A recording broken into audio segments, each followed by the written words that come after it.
This program contains images which may be disturbing to younger or sensitive viewers. Parental discretion is advised. Home video allows us at Guinness to capture records that for years have only been talked about but never seen. I assure you, Steve and Ann Benning's home video will be something that you will never forget.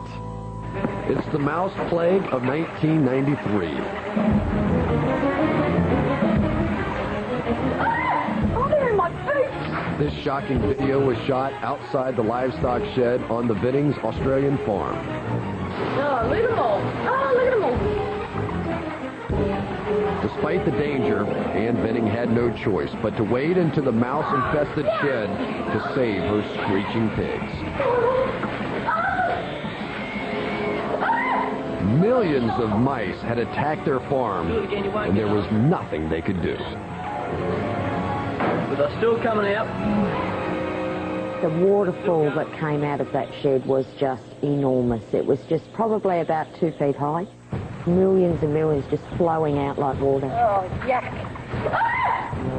This never-before-seen video reveals that the Bennings had responded not a moment too soon. The ravenous rodents had literally started to eat some of the pigs. The Bennings weren't alone. Miles away, Rob Berlin's livestock was also being attacked by swarms of mice. They chewed on the animals, the little ones that were freshly born, they'd eat the legs off of them. It was just terrible. It wasn't just the pigs that came under attack. Buildings were devoured. Farm equipment destroyed. Crops decimated. And disease was spreading. There was no escaping them. Armies of frenzied wild rodents ran amok, a modern-day plague of biblical proportion, one that would lead to an astonishing Guinness record. In 1993, the southern region of Australia was blessed with unusually heavy rains, and farmers were looking forward to the most bountiful crop the area had ever seen. But what they didn't know was that the huge crop production would trigger a virtual explosion of mice. Unfortunately, mice are one of the most sexually active creatures on Earth. A single pair can produce 2,000 offspring in just a matter of months. These colonies were turning out hundreds of thousands of hungry mice every day. It was all-out war, but there weren't enough mouse traps in the entire country to kill all the mice invading a single farm. It was a losing battle. I set up bucket traps in the bathroom and so forth, and I was getting 1,000 mice in each bucket every morning. So it was just huge. Days became weeks. Millions became tens of millions.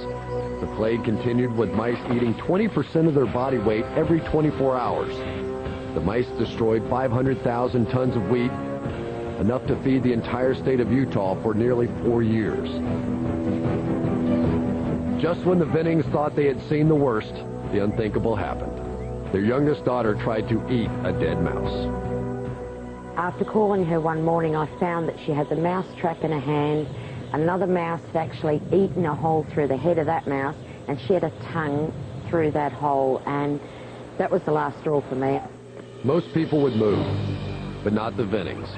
They showed their shocking home video to the press, and authorities realized that unless they acted quickly, the plague would explode into a national epidemic that would cripple the economy. The world's worst mouse plague led to the largest poisoning program ever attempted. A team of scientists spread strychnine-laced wheat by air and land. These were drastic measures.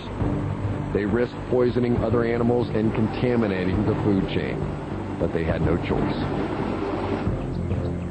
They watched and waited, and then it happened. The farmlands were turned into killing fields. The plague that had lasted 6 months was over in just a matter of days. The dead were everywhere, as more than 100 million corpses turned up. The world's largest mouse plague set a Guinness record for being the most costly. The rodents racked up a bill of $70 million in lost crops, livestock, and property.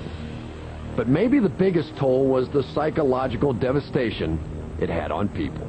It was just the worst thing I've ever gone through, and I think if it ever came again, I would probably move away permanently or burn the farm. Benning should leave their options open because scientists warn if conditions are right, the nightmare can pick up right where it left off.